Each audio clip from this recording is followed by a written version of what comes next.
శ్రీ సత్యసాయి జిల్లా కదిరి నియోజకవర్గం కదిరి పట్టణ ఈద్గాలో నమాజ్ మరియు ఎవరైనా చనిపోతే పూడ్చడానికి వచ్చిన వారు కాళ్ళు చేతులు కడుక్కోవటానికి నీటి సౌకర్యం లేదని ముస్లిం ఈద్గా కమిటీ మరియు కొంతమంది ముస్లిం మత పెద్దలు కదిరి నియోజకవర్గ ఎమ్మెల్యే కందికుంట వెంకటప్రసాద్ గారికి సమస్యను తెలియజేశారు.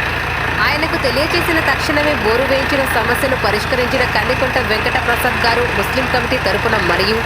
మత పెద్దలందరూ ధన్యవాదాలు తెలియజేశారు. ఈ కార్యక్రమంలో ఈద్గా కమిటీ సభ్యులు మాజీ ఎంపీ కర్నూలు నిజాం,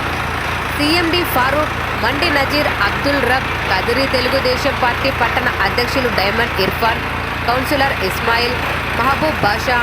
హాసిం, మాజీ కౌన్సిలర్ జిలాన్, తెలుగుదేశం పార్టీ నాయకులు బావుద్దీన్, టీఎన్ఎస్ఎఫ్ జిల్లా అధ్యక్షులు సల్మాన్ కైఫ్, హైదర్, ఖాతాబ్ నౌషాద్, సులేమాన్, పిచ్చిలి శంకర, రాజశేఖర్, విశ్వనాథ్, కరాటే అలీ, అతహార మస్తాన్ తదితరులు పాల్గొన్నారు.